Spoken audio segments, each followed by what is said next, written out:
Okay, good afternoon, everybody. We don't have anybody here for a discussion this week, but I will give you a brief Debar Torah on this week's Torah portion.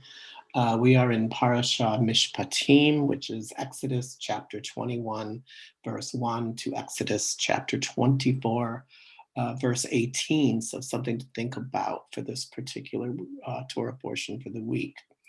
So Parashah Mishpatim continues to set up a structure, which we started last week in last week's Torah portion with the Ten Commandments, but a structure by which the Israelites are to conduct themselves. We have been commanded in the ways that we are to honor the one true God, and now we are going to be given laws by which a just and moral society can be formed and followed. The word mishpatim can be variously translated from Hebrew to mean judgments, laws, or rules. While God must look out for the spiritual well being of his people, he must also look out for the way they are to live in community as they go about their day to day lives. Two important verses in this portion are very familiar to us. First is Exodus chapter 22, verse 20. You should not wrong a stranger, nor should you oppress him, for you were strangers in the land of Egypt. The second verse is Exodus chapter 23, verse 9. You should not oppress a stranger, for you understand the heart of the stranger. So, twice in two succeeding chapters of this portion, is Israel reminded to forever remember its role as strangers in Egypt and to take from the recollection the command to treat the stranger well. Indeed, some form of this very same idea repeats itself 36 times in the Torah.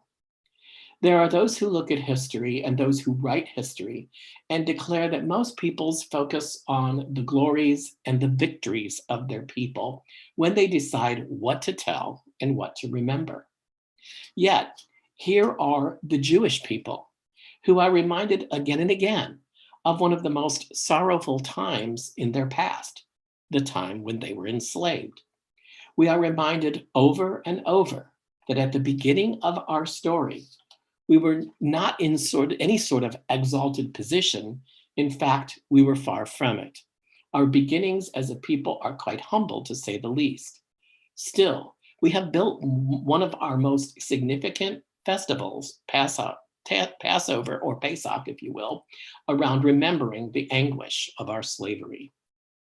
Rabbi Nancy Fuchs Kreimer, in her commentary on this portion, claims that this experience of slavery and its continual reminder to us is where the moral obligations of our relationship to the rest of the world are formed. While others may fear, loathe, or even want to do harm to the stranger in their midst, Judaism informs us that we may take a caring, or we must take a caring and compassionate stance toward the stranger.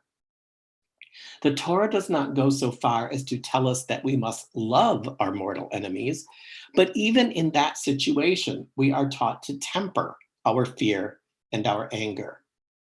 The Torah wants to remind us, according to Rabbi Fuchs Kreimer, that we are really no different from that perceived stranger. We were there, we understand it, we know what it's like to be on the outside. We know that this is the way we do not want to be treated. It is wrong for us to inflict those same feelings on any others. While some may feel that we would have every right to want to lord our power over others in order to build ourselves up, the great Torah scholar Nehama Leibowitz says we must do exactly the opposite. To lord power or status over others who are thought as in some way being inferior is not in any way a Jewish value. If we are to take this idea from the Torah about not oppressing the stranger, it can be a lens through which we see and understand modern problems within our current society. It can be applied when we look at immigration policy in our nation. It can be applied when we consider our treatment of those who are not as able-bodied as ourselves. It can be applied when we look at our relationships with those who belong to other faith communities. The Torah tells us, and again, 36 different times, that we must remain open to others and their ideas and their experiences. Beyond that, we are to see to it that they are made to feel welcome. Some of our experiences at Mickve Israel can fall directly under this teaching. Being an urban synagogue in a tourist and pedestrian community sometimes brought these, quote, strangers directly into our midst during Shabbat services on a Friday night or a Saturday morning. Sometimes these may have been visitors, perhaps Jewish or perhaps not Jewish, who simply wanted to experience the grandeur of our beautiful building and our beautiful sanctuary. At other times, these, and again in quotes, strangers may have been homeless, or they may have been the poor, or they may have been street people who simply needed a respite from their difficult daily lives. Maybe they had even heard that there was a delicious lunch to which all would be welcomed. There were no Jewish ID cards to be presented, stamped, or checked at the door. And so we, at the behest of our rabbi, welcomed these people to join us, and we welcomed them to dine with us. Perhaps at some point, one or two of them may have sat at your table during lunch. And while engaging them in conversation may have presented something of a challenge, it was our commandment to try to make them feel welcome. Perhaps engaging dialogue ensued, or perhaps it did not. Perhaps they wanted some friendly chat, or perhaps they merely wanted, or in fact needed, some sustenance, and then they would be on their way. In either case, it really didn't matter. We were commanded to make them feel welcome. Maybe we would see them again, and maybe we would not. We didn't know. Is this then an easy commandment to follow, an easy commandment to adhere to? Well, no, not always. As humans, we have a natural tendency to fear and to shy away from what we do not know or what we do not understand. It takes a sort of moral courage to overcome those fears and to live up to the words of our Torah as best that we can. Truly, if the Torah repeats it for us 36 different times, then there must be a very strong moral imperative behind it. In this way, the Torah, and God as well, challenges us to be better than maybe we think we really can be. We promised God when we assented to the covenant that we would do, and again, we are a religion of action, that we would do what God expects of us. And we were never promised that what God expects of us would always be easy. Nonetheless, God told us that we were all there at Sinai and that we all said yes to God's covenant.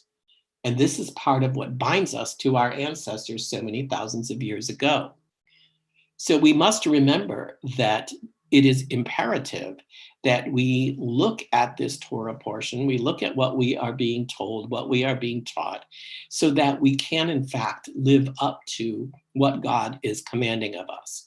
And 36 times we are commanded to take the stranger into our midst, treat them with equality, treat them like we would like to be treated. And so I think that is one of the key elements that we are getting in this particular Torah portion.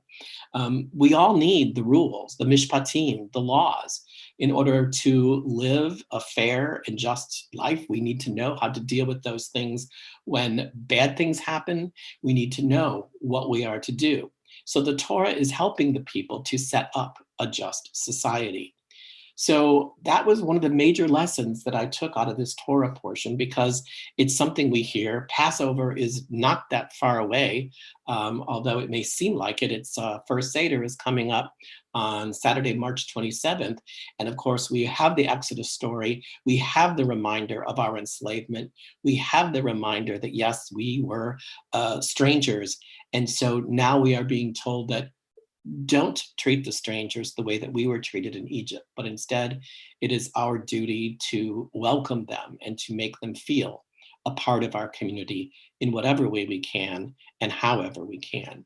So hopefully you can kind of think about this and take this lesson with you and let it be, something that we always keep in front of us, and let us take that moral courage to do what is right and to treat the strangers well. Thank you very much. Shabbat.